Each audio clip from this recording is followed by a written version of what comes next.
수익률이 1점 몇 %였거든요. 아무리 가격이 싸도 팔리지가 않았어요. 근데 내부를 그렇게 세팅을 하셨더니 수익률이 4.7%까지 올라간 거예요. 아무튼 시선이 달라집니다.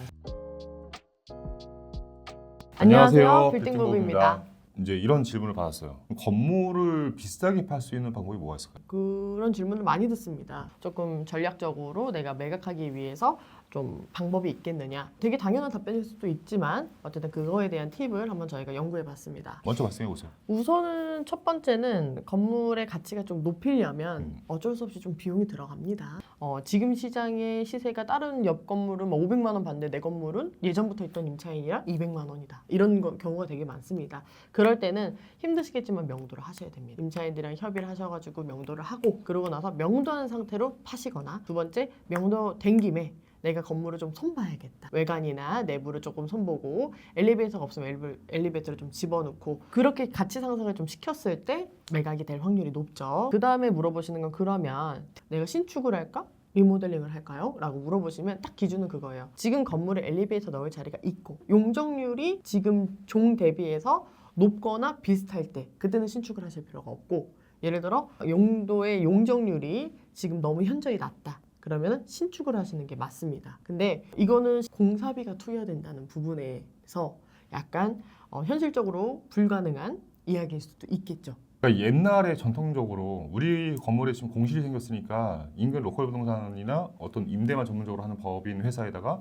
임대 좀 맞춰주세요 라고 하는데 제가 볼 때 이제 트렌드가 좀 끝난 것 같아요. 그러니까 좀 임대인분들이 좀 이렇게 바뀌어야 될 것 같습니다. 우량 임차인을 구하기 위해서 노력을 좀 해야 될 것 같아요. 물론 지금 제가 말씀하는 게 굉장히 어려운 부분일 수는 있지만 저희가 부자라서 건물을 산 게 아니고 부자가 되기 위해서 건물을 매입을 해서 활동들을 하고 있는 거잖아요. 이게 목표이기 때문에 원래 원칙은 건물을 매입을 할 때 공실이 빠졌을 경우에 재임차가 수월하게 들어올 수 있는 상권에 건물을 매입하는 게 일단 중요한데 만약에 일단 건물의 어떤 부동산 내가 매입한 게 이미 정해졌다고 한다면은 우리 상권에서 내 건물에 최대한 좋은 임차인이 들어올 수 있는 임차인이 어떤 건지를 일단 판단을 해보고 그리고 그 가장 좋은 임차인을 유치시키기 위해서 어떤 노력들을 해야 되는지를 한번 고민을 좀 해보고 그런 노력들을 한번 해볼 필요가 있을 것 같아요. 부동산에만 맡기는 건 너무 좀 시대가 지난 것 같습니다. 예를 들어 이거에 대한 예시를 한번 들어볼게요. 네. 제가 최근에 굉장히 놀란 사례가 있습니다. 이 건물은 이제 건대 입구 근처에 있었는데 오래된 원룸 건물이었어요. 이제 주택이고 그리고 그 전에는 막 전세로 빠져나가 있어서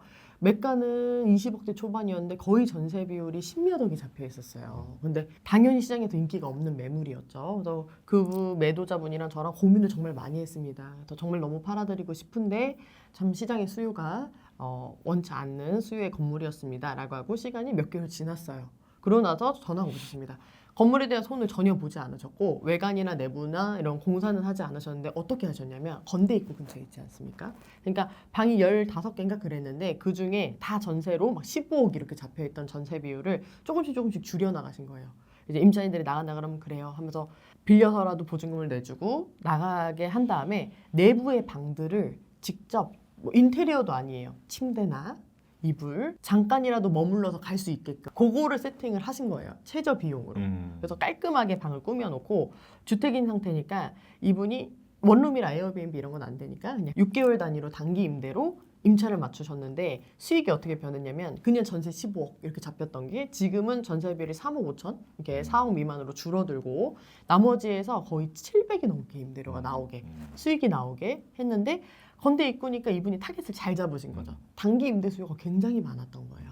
그래서 따로 뭐 어플리케이션을 쓰시나요? 했더니 어플리케이션도 써보지만 이분이 워낙 바쁘시니까 그냥 인근 부동산 분들에게 내가 이렇게 세팅을 해놨으니 단기 임대료 뭐 6개월이면 6개월, 3개월이면 3개월 이렇게 쓰고 싶은 사람이 있으면은 단기로 맞춰도 좋다. 대신 되게 비싸게 한 달에 막 80, 70 이렇게 받으셔도 이미 세팅이 돼 있고 단기 옵션들이 임대, 좋으니까 내부를 그렇게 세팅을 하셨더니 수익률이 4.7%까지 올라간 거예요. 이제 이 정도면 팔리지 않겠느냐 했을 때 제가 그랬습니다. 이제 팔릴 것 같습니다. 플러스로 명도예요. 이렇게 호수가 많은데 내가 명도를 해서 과연 잔금을 치를 수 있어요. 이렇게 전세 끼고 있고 이런 임차인들은 정말 솔직히 내보내기 어려워요. 어려운데 단기 임대로 했기 때문에 마지막 단기 임대 기준을 맞춰서 잔금일을 맞추면 이 임차인들은 6개월 다니니까 나가주세요라고 하면 나갑니다. 이게 지금 제가 간편하게 말씀드리지만 건물주분, 이 매도자분은 굉장히 고민을 하신 거고 그 지역에 맞는, 왜냐면 대로변 건물이 아니기 때문에 말씀하신 대로 우량 임차인을 받기는 어려웠을 거예요. 하지만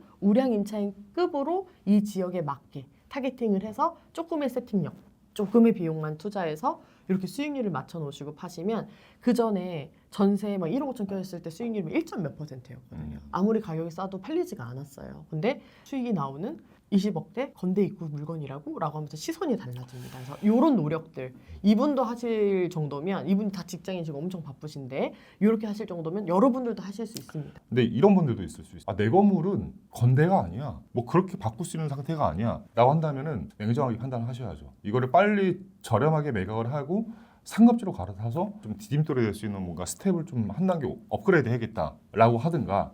당연히 다 알지. 올리브영 뭐 병원들 들어오면 너무 좋은 거 알지. 근데 우리가 뭐 그렇게 들어올 수 있는 상권이 아니야라고 한다면은 판단하셔야죠. 저렴하게 내놓고 빨리 팔아서 다른 건물로 갈아타는 방법. 아니면은 지금 이미 상급지에 계시는 분들은 우리 건물은 오피스 상권인데 사무실 수요가 너무 임대 공급이 너무 많아라고 한다면은 방금 말씀하신 것처럼 그럼 다른 건물과는 좀 차별화되게 이 건물을 들어왔을 때 임차인들이 어떤 혜택들이 있는지에 대해서 고민을 해보고 그거를 어떤 니즈를 좀 채워주면은 우리 건물 훨씬 더 좀 더 빠르게 임대가 들어올 수 있지 않을까? 이거에 대한 노력들은 임대인분들, 소유주분들이 직접 하셔야 될 것 같아요. 고민을 계속 건물주분은 하셔야 됩니다. 근데 제일 안타까운 분들은 이런 세팅이나 고민도 하지 않으시면서 가격도 또 내리기는 싫으시고 또 계속 그 임대료는 안 나오는데 그 고금리 이자를 내시면서 버텨보자 하시는 분들, 이런 분들은 지금 빨리 거기서 깨어 나오셔가지고 빨리 고민하셔가지고 바꾸셔야 돼요. 그래서 그런 고민을 계속 꾸준히 하셔가지고 정말 건물의 가치를 잘 상승시켜서 좋은 가격에 메리트 있는 시세 차익을 받으셨으면 너무 좋겠습니다. 나중에 더 유익한 주제로 저희가 준비해서 다시 인사드리겠습니다. 감사합니다.